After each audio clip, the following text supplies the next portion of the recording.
Hey, what's going on, guys? You got TLR here, and we are back with the team builder for week 8 of the PDL. So this week we are going to be playing Shambles and the Hartford Yard Gogoats. You can see his team right there on the right. A lot of bulky Pokemon this week, so uh, basically how I'm going to go about this is a little different than I have in the past weeks.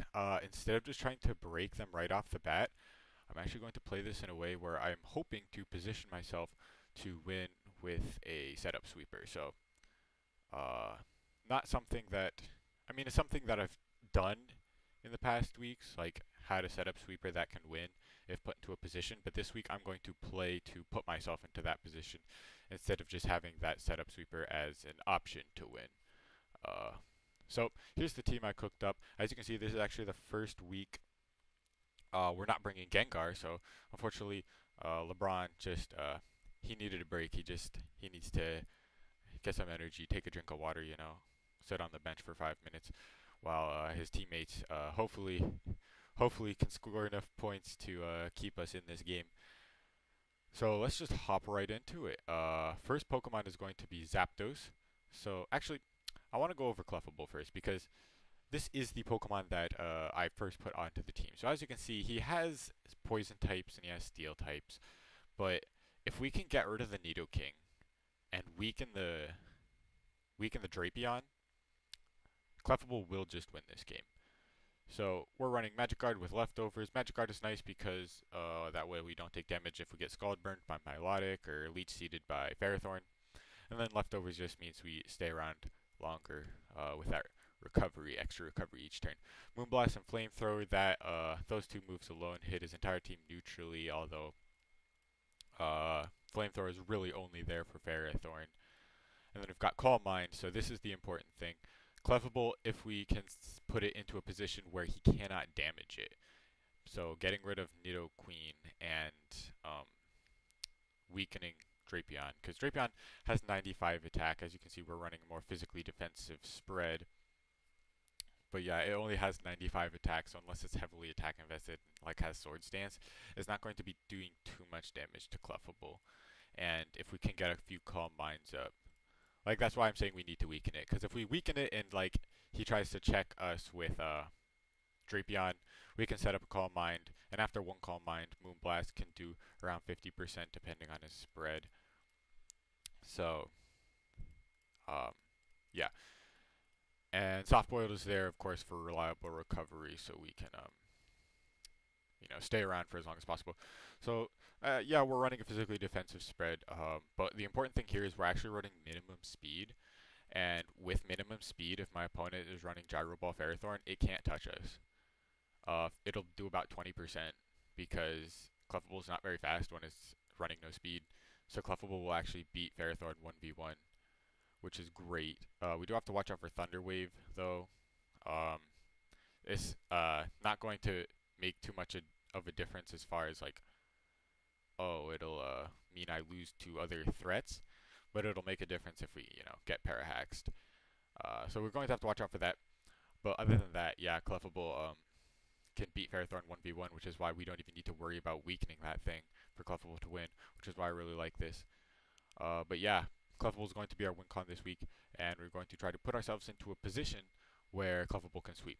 So that's where everybody else comes into play. So next up is going to be Zapdos, running the same physically defensive spread that we've often been running. This is going to be our defog support. Now, defog is, of course, super necessary for supporting Clefable because, of course, Clefable is immune to stuff like Stealth Rocks and Spikes thanks to Magic Guard, but it does help the remaining teammates like Gyarados and Nidoking who don't want to take Spikes damage or Stealth Rocks if Gyarados hasn't Mega Evolved yet. So Defog is nice.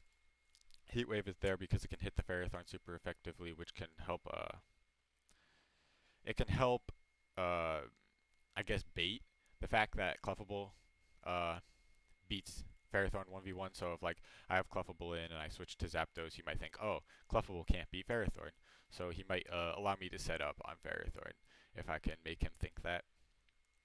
Thunderbolt is there for that reliable electric type stab. No Volt Switch this week because all of his Zapdos checks are bulkier, like Rotom Heat. So Rotom Heat doesn't threaten a ton of damage, so it's not too important to get that Volt Switch momentum on this switch. So that's why I opted for the slightly more powerful Thunderbolt option, and then of course Roost is for reliable recovery. Pressure because you have to run pressure with Defog, and Leftovers again to keep him around longer, which is nice because he does have stuff like Hitmontop and Ferrothorn, and if he's not running Ice Beam on his Milotic, Zapdos can even check that as well. So yeah, nothing too fancy in the spread, just max HP, max defense. I opted not to put anything anywhere else because his team isn't the fastest. He obviously does have some fast options, but Zapdos doesn't like outspeed them. So stuff like Jumpluff, although Jumpluff probably doesn't threaten a lot of damage on me. But yeah, like the things that are faster than it, it doesn't really need to try to outspeed, right? So I'm okay with not investing into speed. I'm okay with not investing into special defense because it's not there to check the special attackers. It's there to check the physical attackers like Ferrothorn and Hitmontop mainly. And then, I mean, it can also check Milotic and stuff like that. But yeah, this is our physical check. Just a nice bulky pivot. Bronzong is our second Pokemon. This is going to be our specially defensive pivot. Running that Aguav Recycle set again, because I guess I really like this set.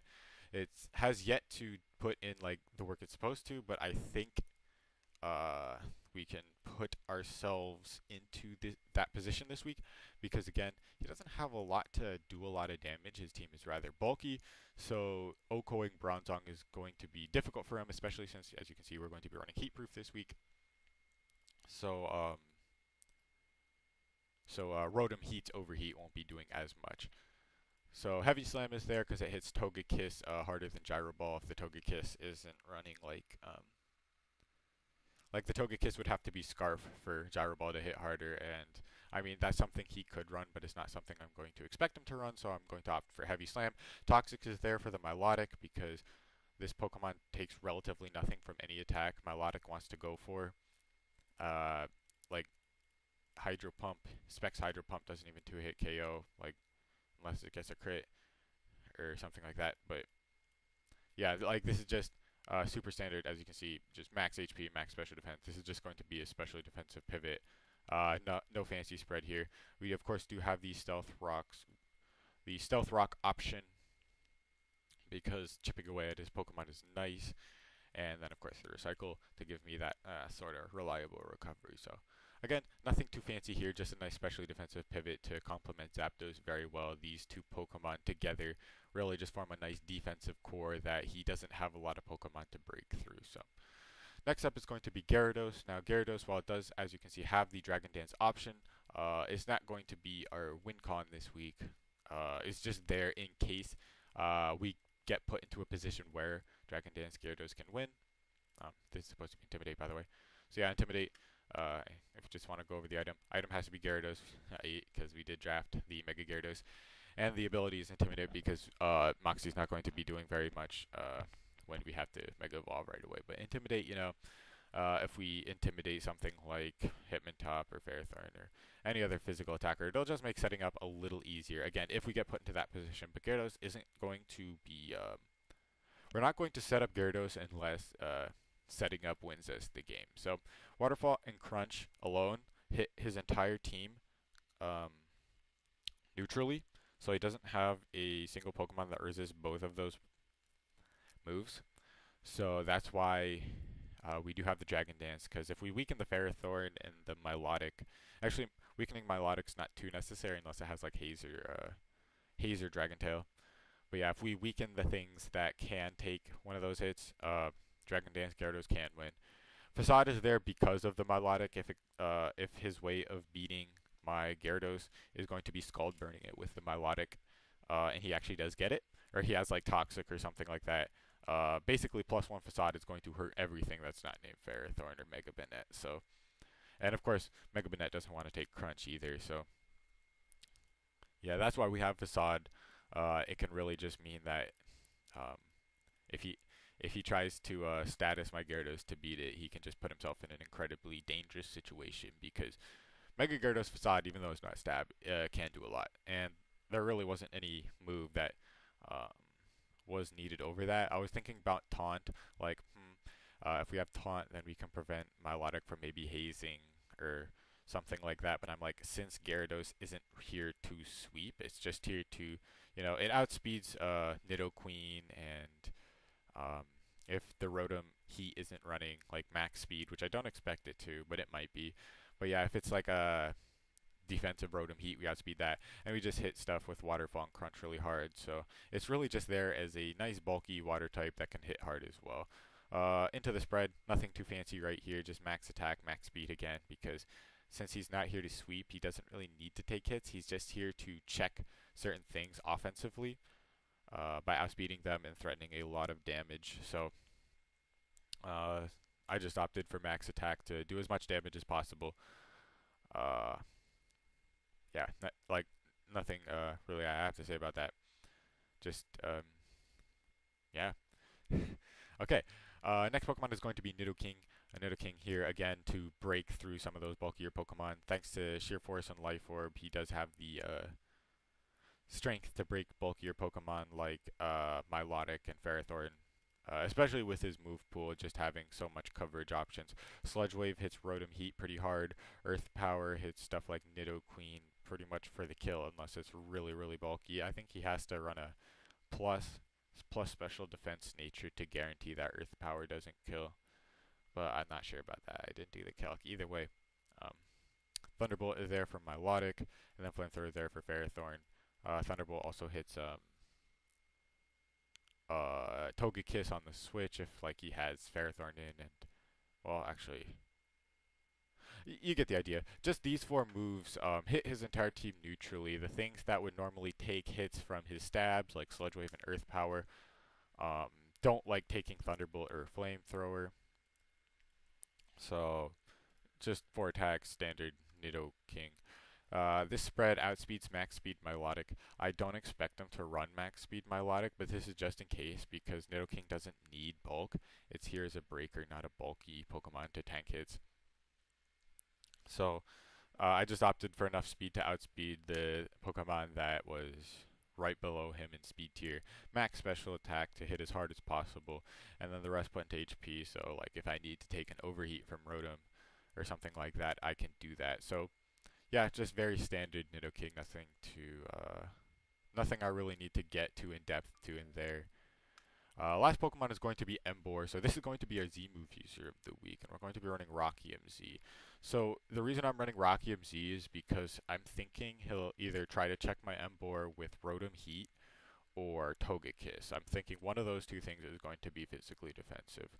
And with Rocky MZ and Head Smash, I basically either guarantee the OHKO or get really, really close. And after Stealth Rocks, both of those Pokemon guarantee go down to Continental Crush. This also means I don't have to risk missing Head Smash, which is really nice because, missing sucks. So yeah, that's pretty much the big reason I'm running Rocky MZ. This will basically give me a guaranteed KO on what I'm guessing will be his answer to Emboar. And of course, if his answer to Emboar is like Milotic, I do have the Reckless Wild Charge. And then other than that, pretty much everything does not want to take a Flare Blitz from Emboar. He does have like Hitmontop, which can possibly have Intimidate, and I guess you could run like a physically defensive Mega Banette, but like Reckless Flare Blitz from a stab Emboar, it hits too hard. So this is just like a nice, again, breaker. Since he does have so many bulky Pokemon, having a bunch of breakers on the team just seems really nice. So getting into the spread, it's just 252, 252. Opted for max speed because if he wants to run modest Nidoqueen, or not speed boosting nature Nidoqueen, Emboar is going to outspeed it, which is nice because again, hitting that thing with a Flare Blitz can knock it out. Knocking that thing out as soon as possible is basically how we're going to put ourselves into a position to win this game. So I'd wanted to at least give myself a chance for Emboar to outspeed. Obviously, he can run Timid if he wants to, although I don't know if he'll want to do that because it will hinder his damage output on stuff like Zapdos and Clefable, but it's definitely possible. Either way, I did just want to give myself that chance because Nidoqueen is probably the most threatening Pokemon on his team to the Pokemon I'm bringing. So that's why getting rid of that thing is important. And then max attack just to give him as much damage output as possible, but because he is a breaker, last 4 into HP just to, increase his bulk a little bit. So yeah, that's about it I have to say for the team. Again, 3 breakers, 2 defensive pivots, and then Clefable, which is hopefully going to be my win con. It can also serve as a defensive pivot if I need it to, so stuff like Hitmontop can't really win, although Hitmontop's not really breaking Zapdos, but you get the idea. Um, the team is pretty straightforward. Hopefully I can play it well enough to come out on top this week. Um, Trying to think of anything that I might be missing, but I do not think I am missing anything. So, yeah, thank you guys so much for watching. And I guess I'll see you probably tomorrow with the battle. I'm thinking I'll be able to record this battle. I will be attending a couple mid-season showdowns this weekend.